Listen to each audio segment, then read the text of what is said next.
Have you ever asked yourself whether you are truly living or just running in an endless loop?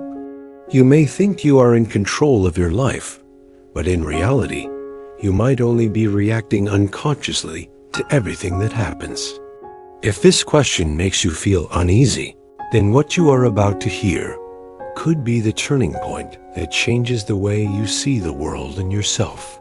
Welcome to Buddha and Mindfulness, where every story, every sharing, and every quiet moment guides you back to the peace and wisdom already within you. Here, we do not just listen to the teachings, we live with them, taking each step toward rediscovering serenity in the midst of a turbulent world. Today, I invite you to join a special conversation, one that may touch the deepest part of your heart, because it is about something that seems simple yet is often forgotten in the rush of life, something that could determine whether you are truly living or merely existing. But first, don't forget to subscribe to Buddha and Mindfulness to support us in sharing new stories every day. In modern life, we often think that the worst thing is exhaustion, but in reality, something more dangerous is being so busy that we forget the reason we live. Have you ever woken up and felt like you were simply going through a series of familiar motions, like a programmed machine? You get out of bed, hurry to get ready, dive into work, end a long day, and when you lie down, a quiet question echoes in your mind. Am I living or just existing? The world has changed too quickly.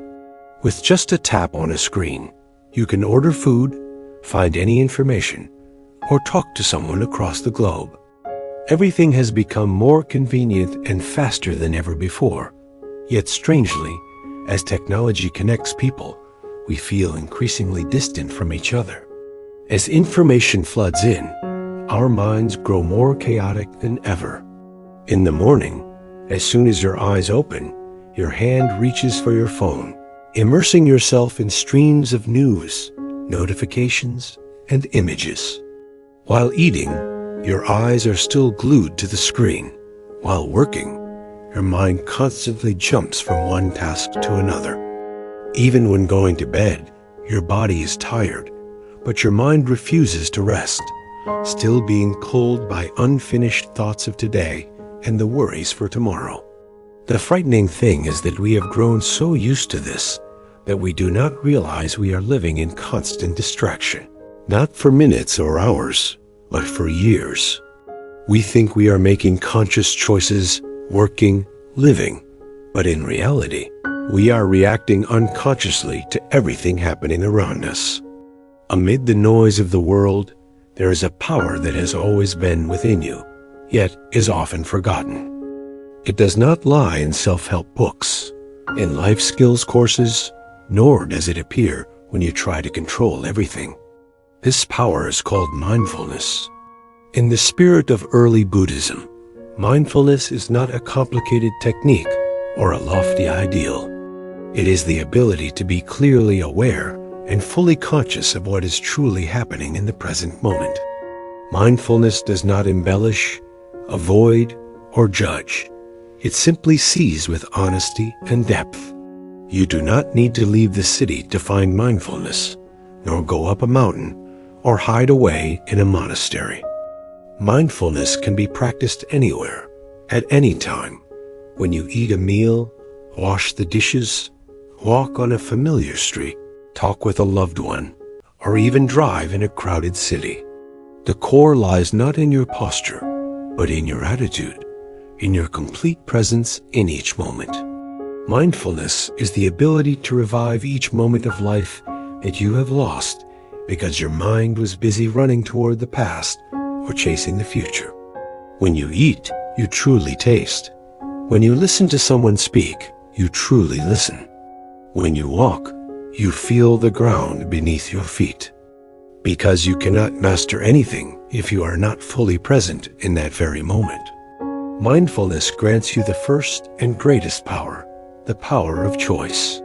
When anger arises, instead of being controlled by it, you recognize, this is anger. You observe it without judgment, without running away, and without identifying yourself with it. In that moment, you are no longer the victim of your emotions. You become the one who chooses how to respond.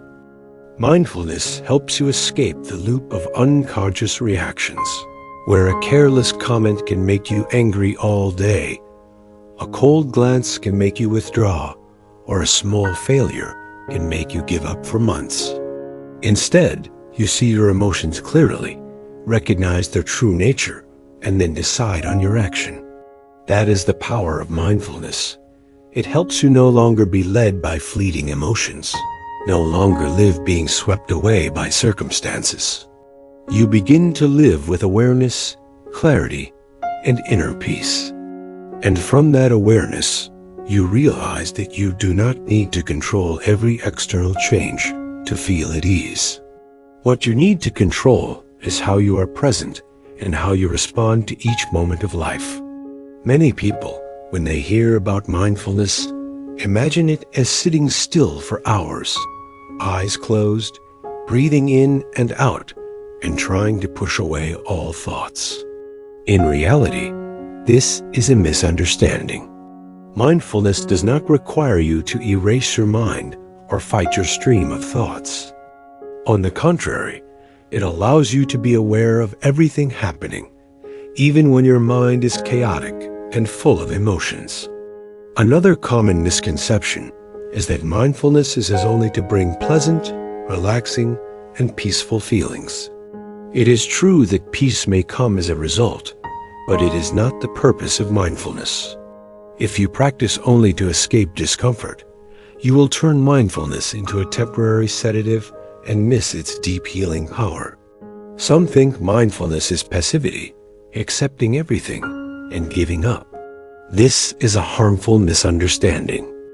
Mindfulness does not make you passive.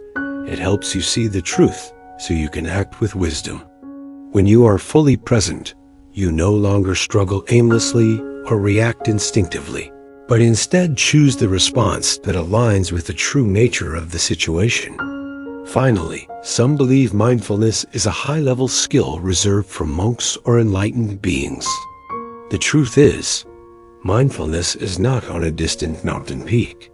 It lies right in your breath, in your footsteps, in the way you look at someone with compassion and understanding. Mindfulness is for anyone, anywhere, right in this very moment. Mindfulness does not require complicated rituals. You can start immediately with very simple yet profound ways. First, return to your breath. A breath is the bridge between body and mind, the gateway that brings you back to the present. There is no need to adjust. Simply notice, I am breathing in, I am breathing out. Each time you focus on your breath, you are pulling yourself out of the chaotic flow of thoughts. Whether it is 1 minute, 5 minutes, or just 3 breaths, as long as you are truly present, you will feel a gentle stillness unfolding within.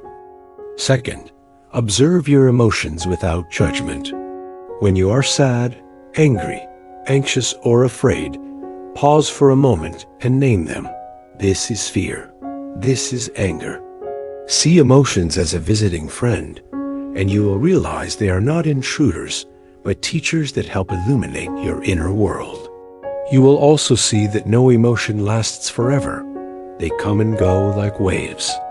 Third, be fully present in every small action. When washing dishes, just wash the dishes. Feel the temperature of the water, the scent of the soap, the contact between your hands and the plates. When walking, feel each step touching the ground, the breath in harmony with your stride. Actions that may seem meaningless, when illuminated by mindfulness, become sacred rituals that nurture life. Fourth, listen with complete presence. When someone is speaking to you, listen as if it were the last time you could hear them. Do not listen only to respond. Listen to understand, to feel, to truly connect. Your sincere presence can heal gaps that words can never reach. Fifth, dedicate a quiet time each day. Just 5 minutes to turn off your phone. Sit still, do nothing, simply breathe. And listen to what is happening inside and around you. You do not need to solve everything. You only need to be present like a friend returning to visit yourself. That stillness will soak into you like rain into the soil, not loud, not hurried, but softening all the dryness within. Mindfulness is not one choice among many. It is the essential condition for you to truly live a deep life. You do not need to wait for favorable circumstances. You do not need a long-term plan. You only need to start right now with a mindful breath. When the storms of life arrive, mindfulness will not make the storm disappear, but it will help you sit still, listen, and smile. Because you know that the storm is only a part of the sky, and that sky is still vast, clear, and far greater than any storm. Living mindfully does not mean avoiding all difficulties. It means learning to walk through them with steadiness and peace. Every moment you are truly present is a step forward on the journey back to yourself. And this very journey will lead you to freedom. Not external freedom, but freedom from all the invisible bonds within your mind. Thank you for accompanying Buddha and mindfulness on today's journey. If these sharings have touched you, please subscribe to the channel so we can continue exploring stories, teachings, and lessons that help you live more mindfully, peacefully, and fully each day. Leave a comment about the moment you truly felt your complete presence, because when you write it down, you are affirming to yourself, I choose to live a mindful life. Can I begin today? See you again in the next videos, where every story is a step on the path back to yourself.